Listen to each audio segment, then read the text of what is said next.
Bon retour parmi nous. Nikolai Petro est avec nous aujourd'hui. Il est professeur de sciences politiques à l'Université de Rhode Island et a également été assistant spécial du département d'État américain pour la politique relative à l'Union soviétique. Merci donc de revenir dans l'émission.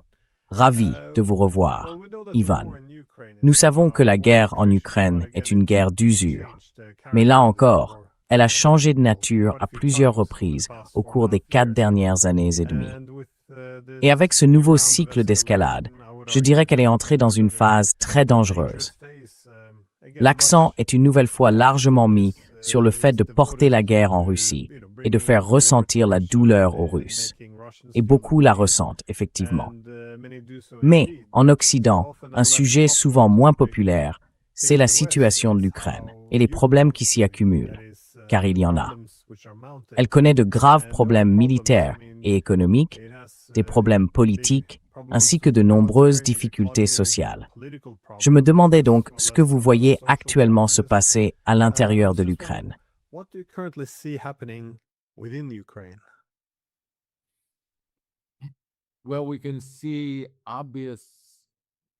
Eh bien, on voit des tensions évidentes au sein de l'élite politique. Elles débordent sur l'armée, alors que différents groupes et factions de l'appareil gouvernemental ukrainien cherchent à se positionner en prévision des élections qui devraient avoir lieu après la fin de la guerre. J'écoutais donc certains commentateurs ukrainiens, notamment Ruslan Bortnik, qui a de bons réseaux en Occident comme en Ukraine. Et il a évoqué quelque chose auquel je n'avais pas pensé.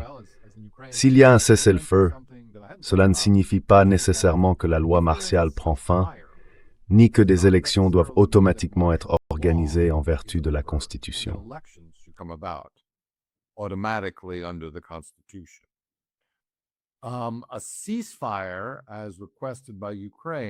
Un cessez-le-feu, comme le demande l'Ukraine, permet seulement de suspendre les pertes humaines, le fait d'infliger ces pertes. Mais il n'impose pas la reprise d'une vie politique normale, ce qu'exigerait un accord de paix. Autrement dit, la Russie tient à un accord de paix. Elle rejette le cessez-le-feu, qu'elle considère en fait comme une étape intermédiaire qui ne favorise pas un règlement de paix définitif, mais qui constitue plutôt une tentative de l'Ukraine pour reconstituer ses stocks et se remettre en état, au lieu de réellement régler le conflit. Il a donc souligné, et je pense que cela explique en partie l'insistance de l'Ukraine sur un cessez-le-feu plutôt que sur un accord de paix, qu'un cessez-le-feu n'obligerait pas les autorités ukrainiennes à se soumettre ensemble au vote populaire.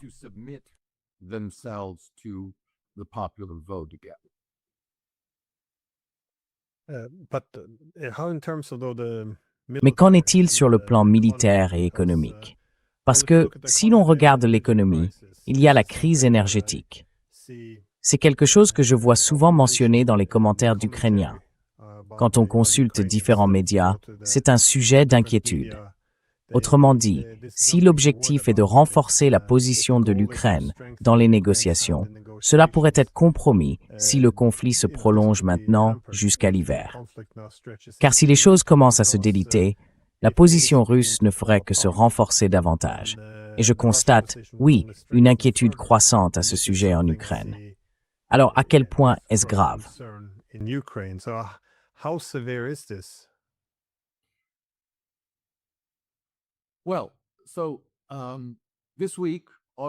Eh bien, cette semaine, le 3 août, a marqué la fin de la très médiatisée campagne ukrainienne annoncée fin juin pour contraindre la Russie à venir à la table des négociations, appelée Opération Coercition. Le président Zelensky l'avait présentée comme une campagne de 40 jours, une campagne militaire intensifiée contre la Russie. Pas sur le terrain, mais par des frappes à longue portée, en profondeur et par missiles, contre des raffineries, des bases logistiques et d'autres cibles. L'objectif était d'inspirer la peur à la population russe et, comme l'ont dit Zelensky et les commandants militaires, de ramener la guerre en Russie. Cette campagne a donc pris fin le 3 août. Son objectif déclaré était de contraindre la Russie à venir à la table des négociations et à négocier sérieusement, c'est-à-dire à accepter les conditions de l'Ukraine dans les négociations. mais elle a échoué.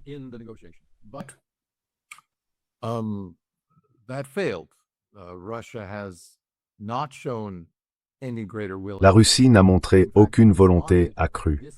Et en réalité, elle a répondu à cette campagne non pas par une riposte directe, coup pour coup, mais, comme l'a dit un autre commentateur ukrainien populaire, Kostya Bondarenko, je pense, qu'il exagérait peut-être pour les faits. Pour chaque missile que nous envoyons, la Russie en envoie 20. Donc nous n'y gagnons pas, ce n'est pas une bonne affaire pour nous. Et je m'attendrais, il n'y a aucune raison de ne pas s'y attendre, à ce que cette logique se poursuive.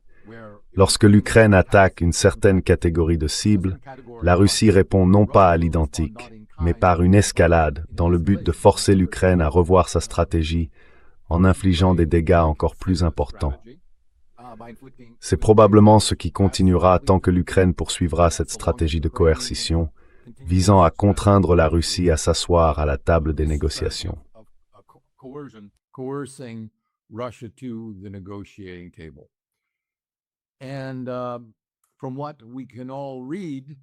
Et d'après ce que nous pouvons tous lire, les ressources, toutes les ressources dont dispose l'Ukraine, sont toutes extérieures.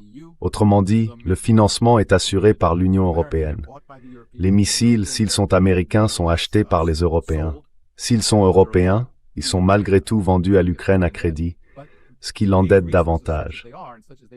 Mais ces ressources, telles qu'elles sont et telles qu'elles ont été promises, ne renforcent pas significativement les capacités de l'Ukraine. Autrement dit, il me semble que tous les efforts ont été faits pour acculer la Russie au cours de ce mois de juin, de juillet et du début août.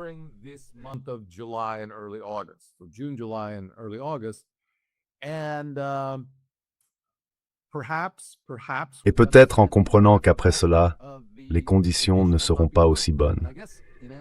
Et je suppose que pour répondre à l'aspect politique de votre question, il est au moins plausible de penser que les renvois au sein du gouvernement, le remaniement de l'armée, l'éviction du ministre de la Défense et du commandant des forces armées sont tous, en partie, des signes de l'échec de cette campagne militaire à contraindre la Russie à la table des négociations. Parce qu'il s'agissait d'une tactique différente. Autrement dit, au fond, l'Ukraine estimait qu'elle ne pouvait pas réaliser beaucoup de percées sur le champ de bataille.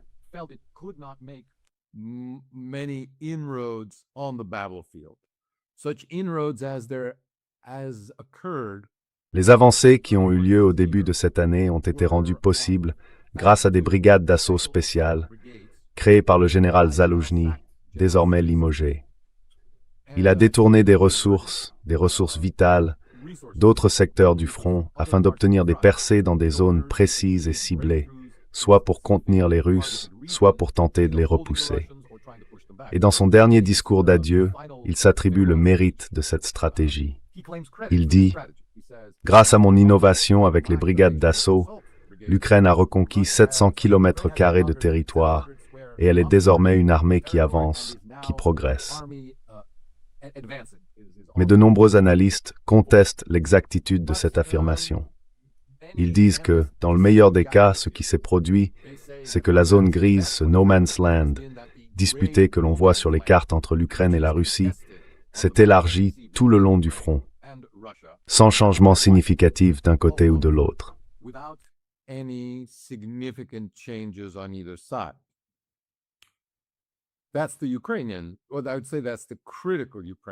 C'est la version ukrainienne, je dirais la version ukrainienne critique. La version officielle russe, telle que Poutine l'a répétée, sans entrer dans les détails, indique que les forces russes progressent tout le long du front, ce qui ne serait probablement pas une tactique militaire très judicieuse. Autrement dit, il serait sans doute plus logique de concentrer les forces et d'encercler certaines régions, puis de laisser le reste du front suivre. Quoi qu'il en soit, ils disent progresser sur tout le front. Et si vous lisez les médias russes qui frappent, c'est que plus ou moins chaque jour, il y a un village dont ils annoncent la prise. Donc si l'on en croit la presse russe, il y a clairement une dynamique en faveur des forces russes.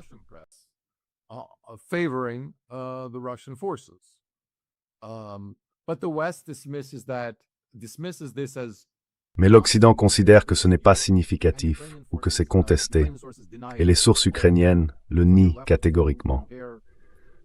On en est donc réduit à comparer ces différents récits, et cela influence dans une certaine mesure le calcul politique. Mais pas en Occident, parce que l'Occident ne rapporte que les versions ukrainiennes et ne tient pratiquement aucun compte des affirmations russes concernant des avancées. Et dans la mesure où l'opinion des élites et l'opinion politique en Occident sont façonnées par ces seuls récits de la presse occidentale, nous avons peut-être une image complètement déformée de la guerre. Du moins, certains analystes, John Mearsheimer, Danny Davis, Scott Ritter et d'autres peut-être moins connus, soutiendraient que la situation sur le front est reflétée plus fidèlement par les récits russes.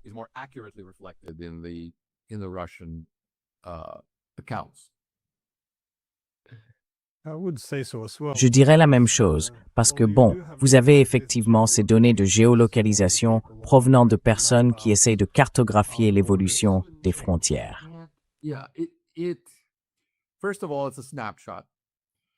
Tout d'abord, c'est un instantané, et il faut en prendre beaucoup pour voir les choses. Ensuite, encore une fois, compte tenu de la nature de la guerre par drone, où les drones arrivent puis repartent, et de la difficulté à prendre du territoire dans cette zone grise, ce qui se produirait à la suite de frappes répétées de drones, puis d'une avancée, puis de la mise en place de fortifications, peut-être que logiquement, le seul moment où l'on pourrait dire qu'une région est plus ou moins sécurisée, c'est une fois les fortifications en place. Et je m'attendrais à ce que cela prenne au moins quelques semaines. Or, nous sommes une société très impatiente. Nous voulons savoir ce qui se passe.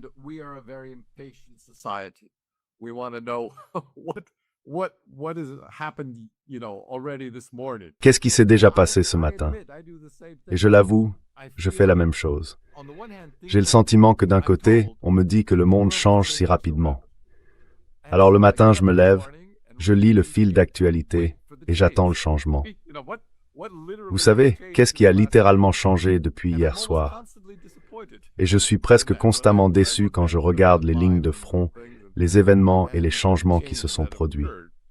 Alors peut-être y a-t-il une sagesse plus profonde sur laquelle nous devrions réfléchir. La guerre connaît des vicissitudes. On avance, puis peut-être on perd quelques batailles. J'ai été frappé par quelqu'un.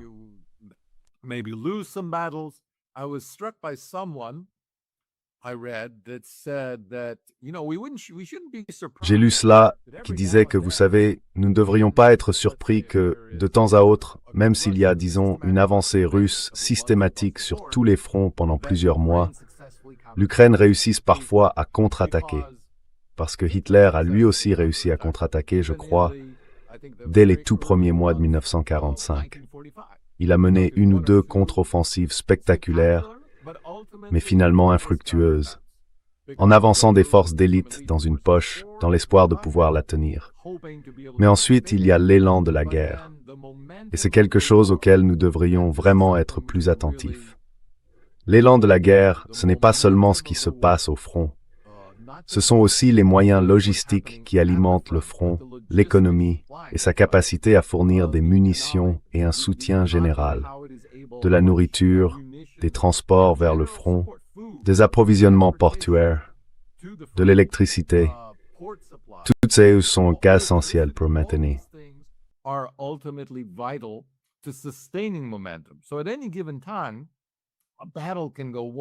À tout moment, une bataille peut basculer d'un côté ou de l'autre. Mais cela peut facilement être inversé s'il n'y a pas suffisamment de soutien global. Et la Russie peut clairement compter sur elle-même, essentiellement, pour obtenir ce soutien. Je ne contesterai pas que l'économie russe souffre de ces attaques, mais l'Ukraine dispose de ressources qui n'ont pas encore été exploitées, des ressources intérieures. Des réserves d'argent peuvent être réaffectées. Et j'espère qu'à un moment donné, on comprendra qu'après 21 paquets de sanctions infernales, le suivant ne sera pas sensiblement différent. Il n'y a aucune raison logique de penser qu'il le sera. Il faut donc faire davantage de la même chose, mais sans s'attaquer à la capacité fondamentale de la Russie, en tant qu'immense pays, en tant que pays doté d'énormes ressources internes, et pour l'instant, de la volonté populaire de combattre ainsi que du soutien de la population et des élites à cette ligne de conduite dans la guerre.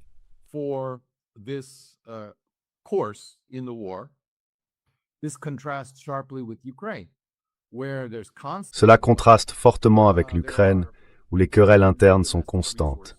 Il n'y a pratiquement pas de ressources nationales, ou alors celles qu'ils ont diminuent rapidement. Par conséquent, le soutien à l'effort de guerre vient de l'Occident.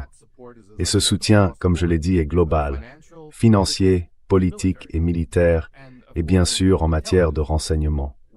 Sans une augmentation de tous ces éléments au fil du temps, l'Ukraine est assurément vouée à l'échec. Je pense que n'importe quel analyste le dirait. À moins que la Russie, et je ne l'ai jamais dit auparavant, mais j'y ai beaucoup réfléchi, et cela mérite d'être dit, ne choisisse de perdre. Unless Russia chooses to lose. In other words, I don't think Russia can be defeated. Autrement dit, je ne pense pas que la Russie puisse être vaincue, tout comme l'Amérique ne pouvait pas être vaincue au Vietnam. Mais l'Amérique pouvait se vaincre elle-même. L'Amérique pouvait dire, bon, ça n'en vaut plus la peine. On s'en va, et je ne m'intéresse plus aux conséquences, ni à ce qui se passera ensuite. Une grande puissance a toujours cette option, dire, vous savez, j'en ai assez. Nous allons rentrer chez nous, panser nos plaies, et au fond, renoncer à la logique stratégique pour laquelle nous avons mené cette guerre. Ils la redéfiniront d'une certaine manière, mais c'était évident. Tout comme la guerre du Vietnam et la guerre d'Afghanistan, elles ont très vite été interprétées comme des défaites des États-Unis. Et je pense qu'à partir de là, c'était à juste titre.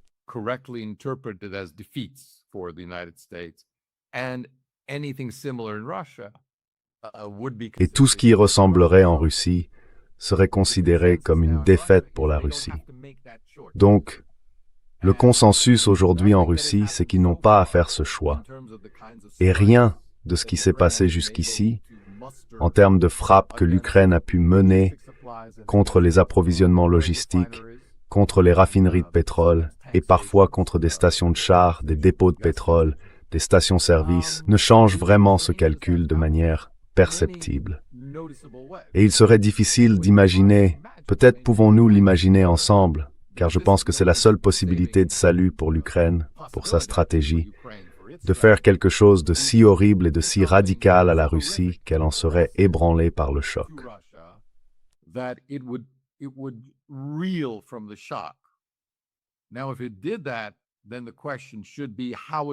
Maintenant, si ça se produisait, la question serait comment la Russie réagirait-elle?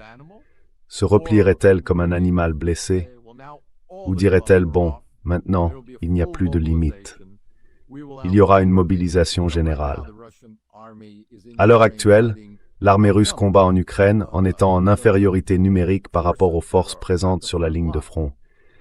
Mais si les Russes décidaient d'appliquer une mobilisation générale, ils devraient pouvoir rassembler au moins 3 fois plus de forces que l'Ukraine n'en a sur le front. Et j'imagine aussi que l'impact psychologique de cela viendrait s'ajouter aux problèmes déjà bien connus de l'Ukraine en matière d'effectifs et d'usure.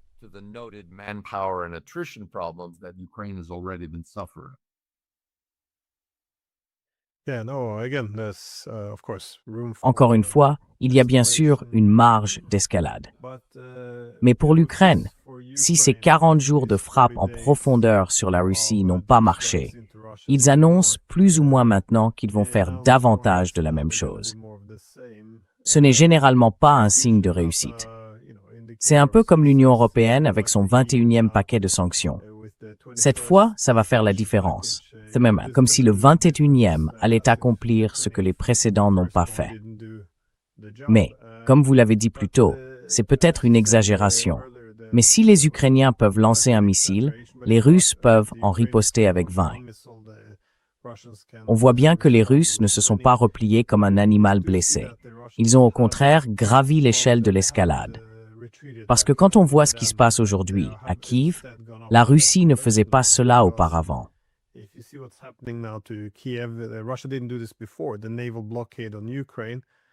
Le blocus naval contre l'Ukraine n'avait pas fait ça auparavant. Et c'est un moment intéressant pour l'Ukraine de le faire, parce que maintenant qu'elle a son plus gros problème de défense aérienne, comme tout au long de la guerre, c'est le moment où l'on décide de monter d'un cran dans l'escalade, alors qu'elle est assez vulnérable. Et on voit les missiles et les drones russes, vous savez, passer à travers.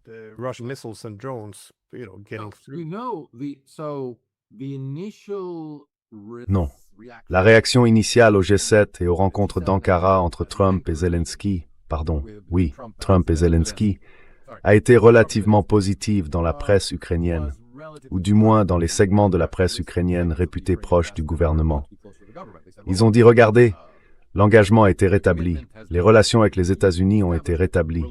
Trump nous a, en substance, donné son feu vert pour aller de l'avant et a dit que nous pouvions gagner maintenant, ce qu'il n'avait pas dit l'an dernier.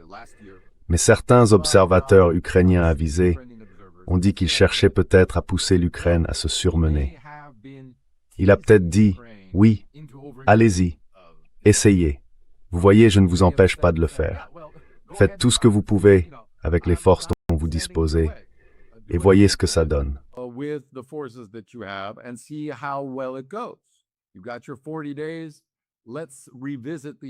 Vous avez vos 40 jours. Revenons sur la question au bout de 40 jours. Et si c'était le cas, et s'il ne s'attend pas vraiment à ce que l'Ukraine fasse mieux que par le passé, alors cela renforcerait la position de Trump face aux faucons du Congrès et à l'établissement militaire et du renseignement. Il pourrait dire, eh bien, vous savez, c'était le mieux qu'il pouvait faire. En 40 jours, comme on dit en anglais, ils ont jeté toutes leurs forces dans la bataille. Ils ont tout donné. Et la situation ne s'est pas rapprochée d'une résolution pacifique. En fait, cela a davantage endommagé les infrastructures militaires et civiles de l'Ukraine et alimenté le chaos que nous observons actuellement au sein des élites politiques, ainsi que les luttes internes croissantes. Une partie de cela se manifeste d'ailleurs par des enquêtes pénales pour corruption, inattendues mais persistantes.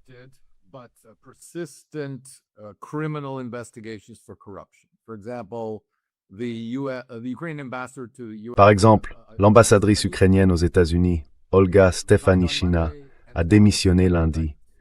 Elle fait désormais l'objet de 2 inculpations pénales pour corruption et est rappelée à Kiev pour répondre à ces accusations.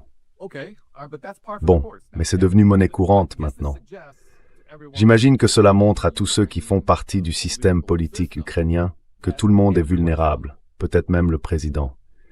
Ce serait, en quelque sorte, sans mauvais jeu de mots, l'atout maître que quelqu'un pourrait jouer. Car il y a toutes ces... Il reste encore des dizaines d'heures, voire davantage, d'enregistrements qui ont conduit à la chute d'Andriy Yermak et à la fuite en Israël de Timur Mindish.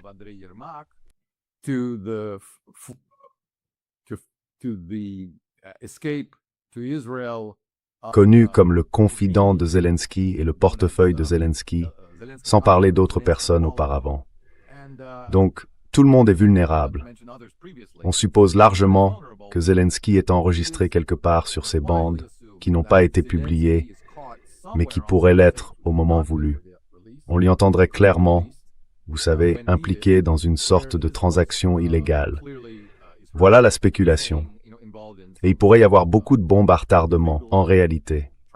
La seule question, pour les acteurs politiques internes en Ukraine, c'est de savoir quand les publier. Est-ce qu'on les publie maintenant pour provoquer l'effondrement du gouvernement?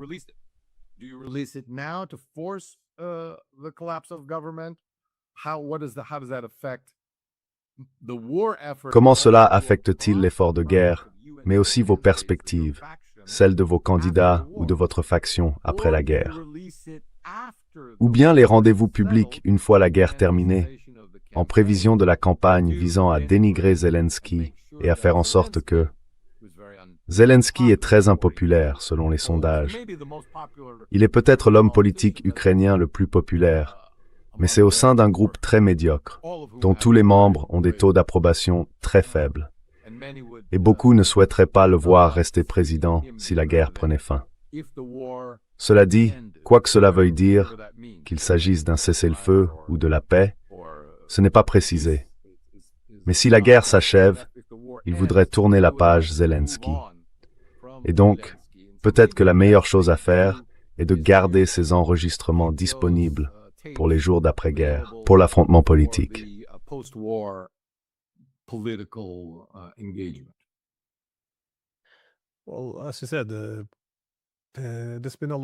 Eh bien, comme vous l'avez dit, le gouvernement a traversé de nombreuses crises politiques. Évidemment, le scandale de corruption a entraîné la chute de beaucoup de personnes de l'entourage proche de Zelensky. Certains ont aussi quitté les rangs, comme son ancien porte-parole, qui s'est retourné contre lui. Et maintenant, l'ambassadrice aux États-Unis part, elle aussi. On a également spéculé que cela était dû à sa rivalité avec Zelensky.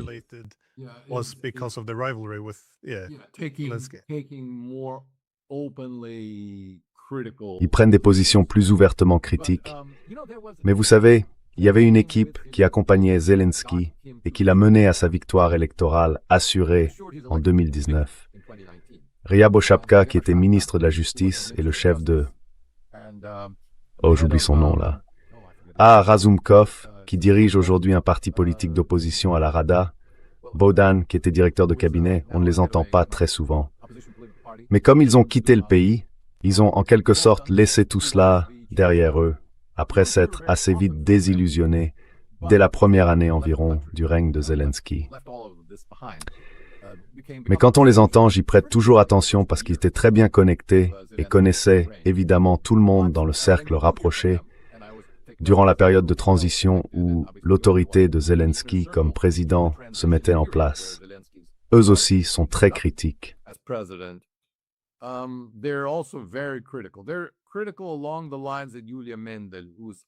Ils sont critiques dans la ligne de Yulia Mendel, qui intervient un peu plus tard aujourd'hui. En substance, ils disent que le problème de l'Ukraine aujourd'hui, c'est l'obstination de Zelensky. Il ne peut pas envisager une Ukraine sans lui-même. Et par conséquent, il ne peut pas avancer vers la paix. Il ne peut pas être un président de paix. Il ne peut être qu'un président en temps de guerre. Et pour lui comme pour sa famille, le coût d'un engagement dans un processus de paix pourrait être élevé, pas seulement sur le plan politique, autrement dit, il pourrait perdre son poste, mais aussi sur le plan physique, en raison du caractère imprévisible de l'extrême droite militarisée. Grâce à la guerre, elle a obtenu toutes les armes dont elle avait besoin, et je pense qu'on peut le dire, elle n'est que nominalement sous l'autorité de l'armée.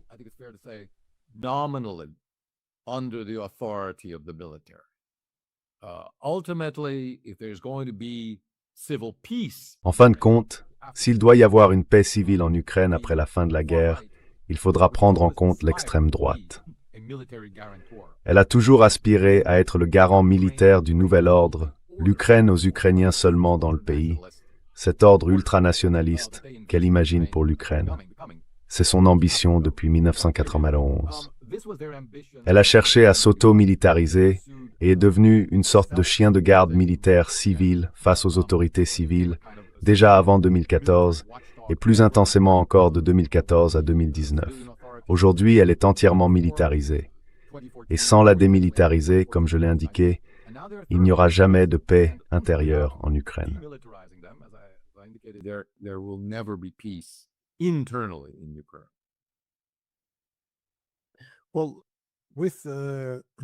Eh bien, au vu des divisions qu'on a vues, je dois dire que les affrontements entre Syrski et Fedorov étaient assez fascinants. Et le fait que Zelensky se soit d'abord débarrassé de Fedorov a, dans une certaine mesure, donné l'image d'un Zelensky affaibli, parce qu'on voyait son autorité contestée. Mais ensuite, les gens sont descendus dans la rue et ont réclamé le départ de Syrski. Et au fond, Zelensky a de nouveau donné l'impression d'être faible, en devant céder à la pression populaire. Donc, dans cette lutte interne, les deux ont dû partir. Je me demandais jusqu'où va cette fracture politique. Est-ce qu'il s'agit seulement de problèmes personnels entre ces deux dirigeants? Fedorov voudrait mettre l'accent sur les drones, tandis que Zelensky était davantage attaché aux structures militaires traditionnelles. Comment voyez-vous les choses? Quelles sont les lignes de fracture?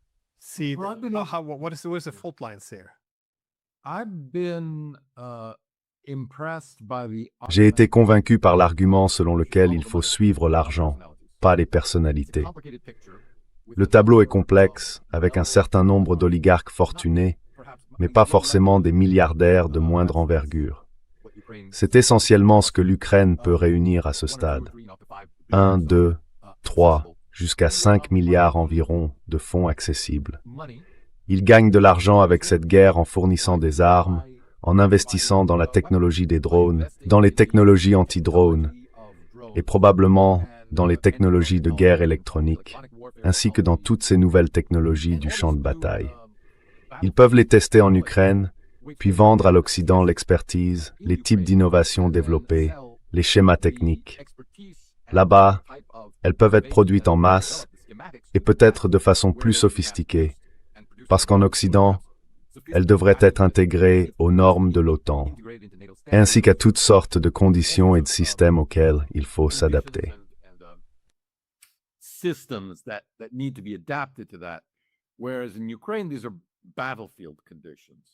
Alors qu'en Ukraine, ce sont des conditions de champ de bataille. Ces oligarques sont donc à la croisée des chemins, en tant qu'intermédiaires entre de riches acheteurs occidentaux, et par occidentaux, j'inclus aussi le Moyen-Orient, et tous ceux qui cherchent désormais à renforcer leurs capacités militaires grâce à une meilleure guerre des drones et des antidrones. Ils proposent ainsi leurs services et leur expertise tirés des types de systèmes qu'ils déploient en Ukraine même, presque comme des systèmes provisoires, presque comme des systèmes expérimentaux. Beaucoup d'argent est donc en jeu parce que importants fonds militaires ont été promis à l'Ukraine.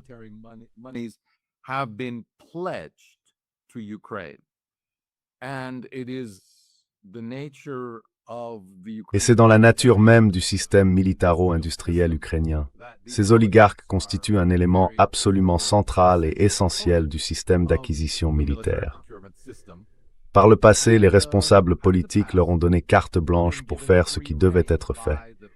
Cela a donc conduit à la création de nombreuses sociétés éphémères, dont Firepoint, montées du jour au lendemain par des gens du secteur du divertissement qui avaient des relations avec un tel et un tel. Et tout à coup, on leur confie un tiers du budget militaire pour produire cette nouvelle technologie, une technologie très prometteuse.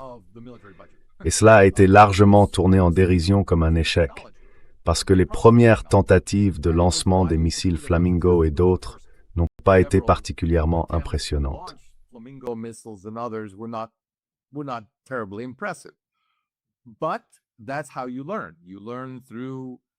Mais c'est comme ça qu'on apprend. On apprend à travers ce genre de tests. Et apparemment, ils se sont améliorés de plus en plus, si bien qu'aujourd'hui, grâce à cette expertise, ils peuvent là encore gagner de l'argent. Et vous savez, c'est pas tant Syrski contre Fedorov, ce sont les visages publics de ce débat. Mais je crois avoir lu quelque part qu'il serait plus juste de voir les choses comme Skyfall contre Firepoint. Autrement dit, il s'agit de deux grands conglomérats militaro-industriels qui ont leurs représentants dans les capitales occidentales, à Londres notamment, ainsi qu'en Ukraine. Et ils ont désormais des contrats, probablement dans toute l'Europe, des contrats de coproduction avec plusieurs pays de l'OTAN qui investissent massivement dans cette technologie.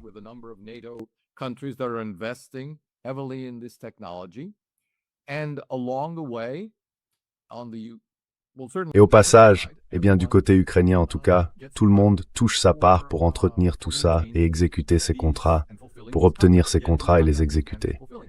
Donc la guerre est rentable. Et ce qui se passait, c'est que Fyodorov essayait de retirer de l'argent à Firepoint pour le transférer vers sa plateforme préférée.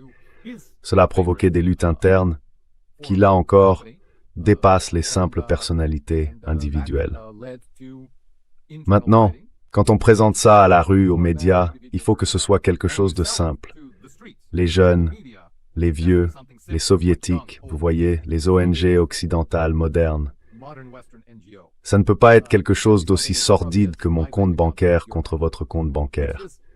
Et je pense que cela nous aide probablement vraiment à comprendre ce qui s'est finalement passé et pourquoi.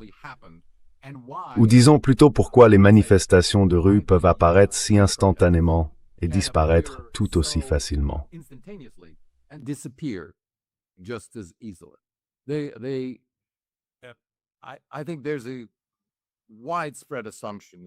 Je pense qu'il existe une idée largement répandue, surtout parmi les observateurs ukrainiens, selon laquelle ce ne sont pas de vraies expressions authentiques de mécontentement populaire. Parce que lorsque des reporters sur le terrain vont les voir et disent « Eh bien, je vois sur votre pancarte que vous dites que Fyodorov représente l'ère moderne nouvelle et que Syrski est un général soviétique. Expliquez ce qui ne vous plaît pas dans les tactiques de Syrski. » Il n'y a rien. Ils n'ont aucune connaissance du sujet. Ils voient un visage contre un autre visage.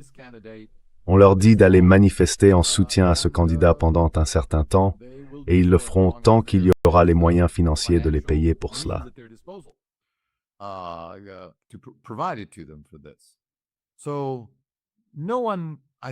Donc je pense que personne en Ukraine ne prendrait vraiment ces manifestations de rue très au sérieux.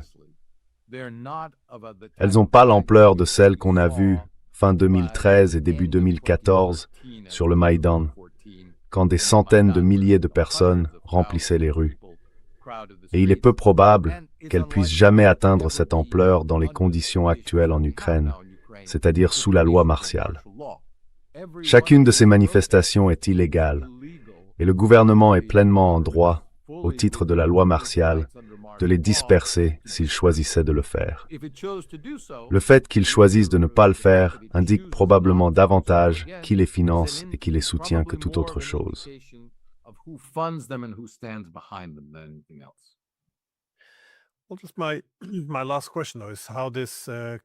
Eh bien, ma dernière question, c'est de savoir comment ça pourrait, selon vous, conduire à une éventuelle paix.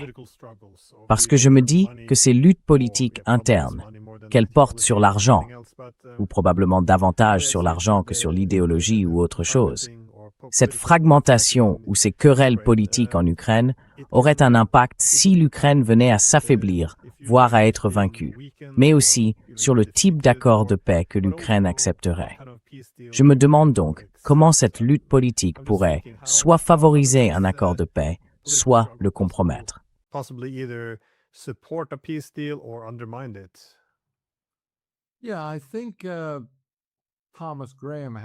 Oui, je crois que Thomas Graham a publié aujourd'hui une tribune dans le New York Times disant que c'était un bon moment pour conclure un accord de paix. Bon, dans l'absolu, n'importe quel moment est un bon moment pour un accord de paix. Il ne semble pas y avoir quoi que ce soit de nouveau en ce moment. À l'évidence, la Russie poursuit ses tactiques parce qu'elle les juge efficaces. Elle estime qu'elles s'inscrivent dans cette politique d'usure, d'escalade et de représailles directes contre l'Ukraine si l'Ukraine décide de frapper sur le territoire russe. Voilà donc les deux composantes que je vois actuellement dans la campagne russe. La question qui se pose à mes yeux est la suivante. Que se passe-t-il lorsque la Russie atteint ses objectifs militaires déclarés, à savoir, comme elle le dit, la libération des 4 territoires et de la Crimée?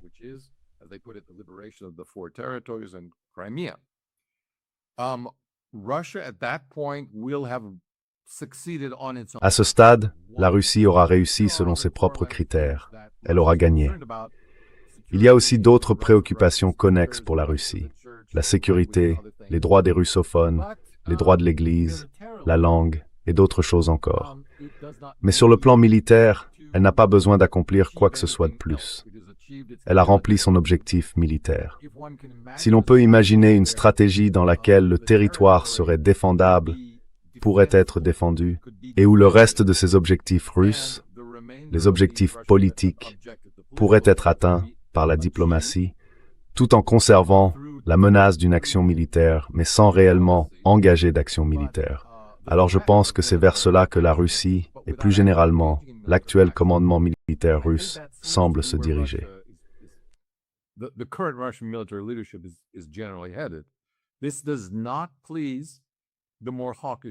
Cela ne plaît pas à l'aile la plus belliciste en Russie, qui dit « Eh bien non, nous ne pouvons pas atteindre l'ensemble de nos objectifs ». Et ces 3 autres objectifs politiques ne doivent pas être dissociés des objectifs militaires, parce que c'est avant tout une campagne politique que nous menons.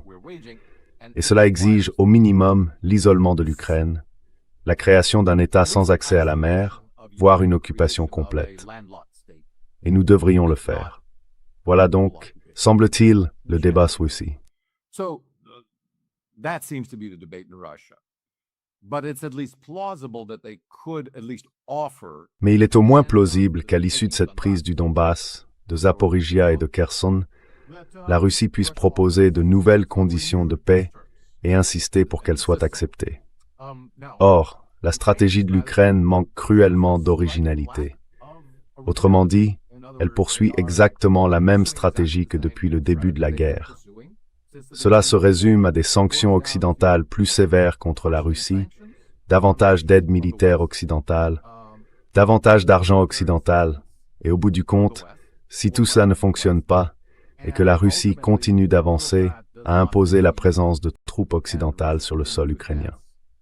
Forcing Western boots on the ground in Ukraine.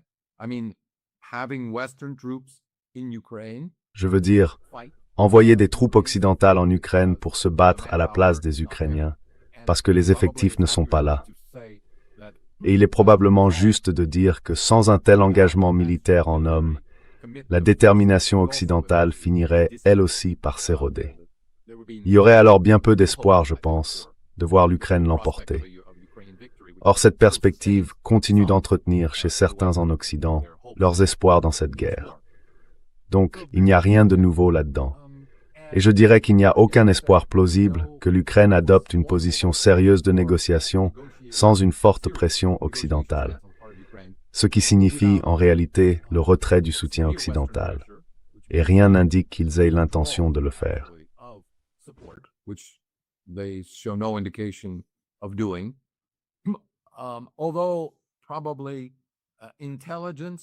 Même si, probablement, le soutien en matière de renseignement et de Starlink, qui dépend des États-Unis, et que les États-Unis fournissent à l'Ukraine, était retiré, cela accélérerait sans doute la volonté de l'Ukraine de négocier. Mais le problème réside aussi aujourd'hui chez Zelensky lui-même, qui ne voit aucun rôle pour lui dans une Ukraine en temps de paix, je pense. Il n'en a pas parlé. Il estime qu'il n'y a pas, je pense, de poste crédible pour lui. Et là encore, j'y vois à la fois une menace politique et peut-être aussi une menace pour ses moyens de subsistance et ceux de sa famille. Donc je pense qu'il devrait lui-même se retirer ou démissionner. Il devrait démissionner au profit d'une autre personnalité. Et Fyodorov a été présenté comme une telle personnalité.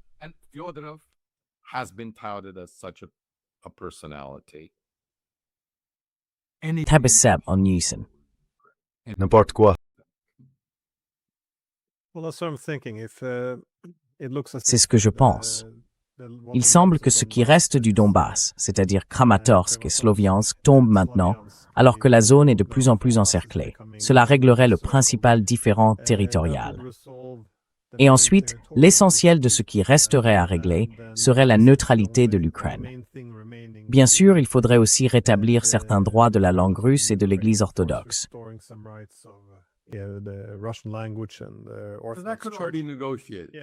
Cela pourrait déjà faire l'objet de négociations, en théorie. Donc à l'heure actuelle, la position ukrainienne est la suivante. Peu importe ce qui se passe sur le champ de bataille, notre objectif, c'est le rétablissement des frontières de 1991, et il ne peut y avoir de paix sans cela.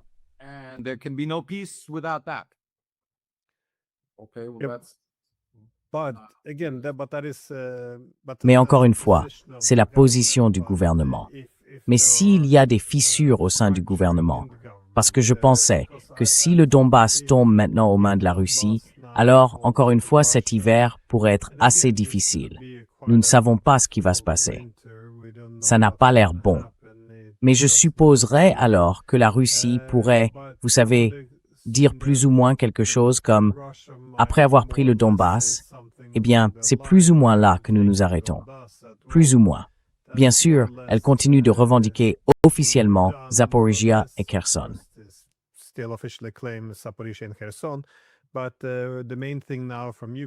Mais l'essentiel maintenant, du point de vue de l'Ukraine, c'est que vous devez rétablir votre neutralité.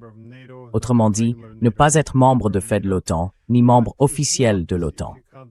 Mais sinon, si vous ne pouvez pas accepter ces conditions, si l'Ukraine insiste pour rester un État de première ligne de l'OTAN, Alors, en substance, nous devrons vous priver de votre littoral sur la mer Noire, prendre toute la Nouvelle-Russie et avancer progressivement vers Odessa.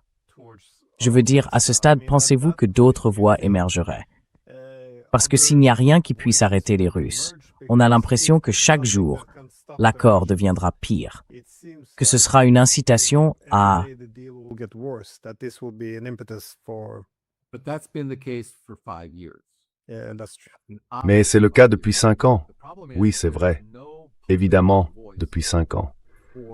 Le problème, c'est qu'il n'y a pas de voie politique en faveur d'une négociation impliquant une concession territoriale, ou même la neutralité, ou encore l'acceptation de nouvelles frontières en deçà de celles de 1991.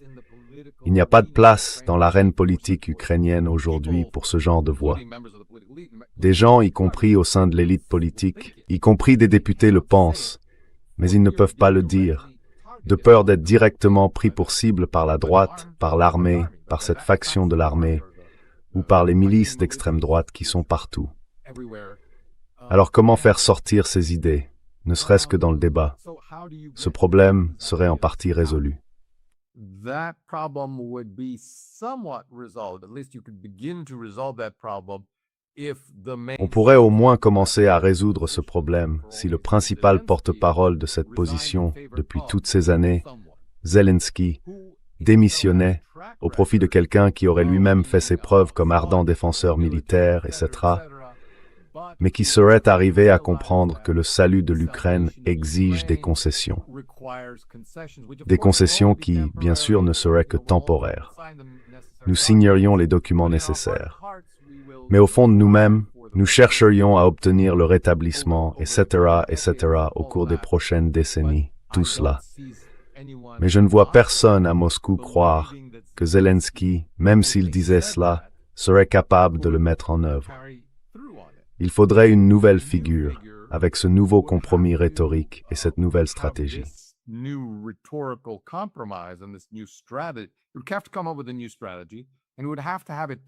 Il devrait élaborer une nouvelle stratégie et la faire adopter par la Rada, par le Parlement. Avec des incitations, des menaces et ce genre de choses, je pense qu'on pourrait maintenir une coalition.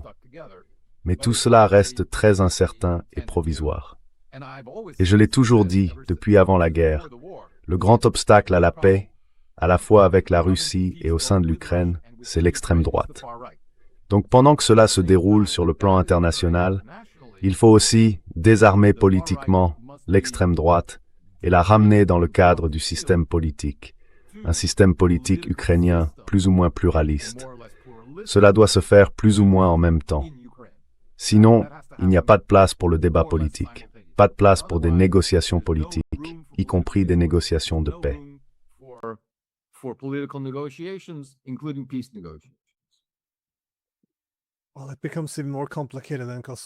Eh bien, cela devient encore plus compliqué, parce que, bien sûr, l'Union européenne encourage cette position maximaliste. L'extrême droite la pousse aussi. Mais bien sûr, s'il n'était pas affaibli, mais avait une incitation à changer de position, et que quelqu'un comme Zaloujny ou Boudanov remplaçait Zelensky et voyait alors la défaite approcher, comprenait que sauver la nation ukrainienne exige un compromis douloureux et humiliant. Alors, il faudrait faire beaucoup de choses pour mettre toutes ces pièces en place, afin que cela ne donne pas l'impression qu'un accord de paix est en vue.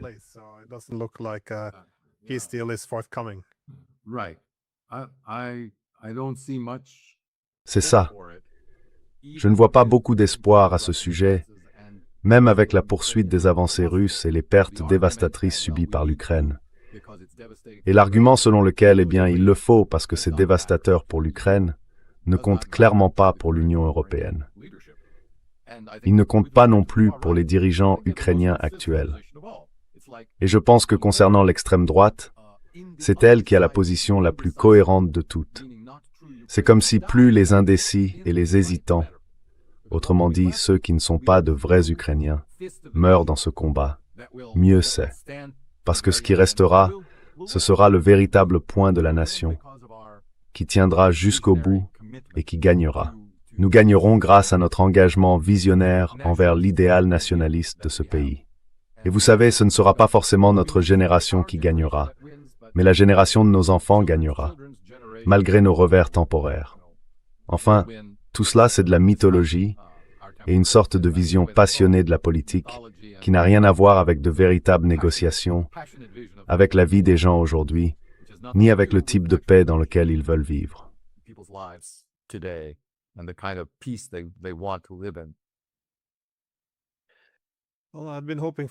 Eh bien, j'espérais avoir de votre part davantage de bonnes nouvelles ou d'optimisme, mais je préfère la réalité. Alors merci beaucoup pour votre point de vue et votre analyse. Je vous en suis très reconnaissant.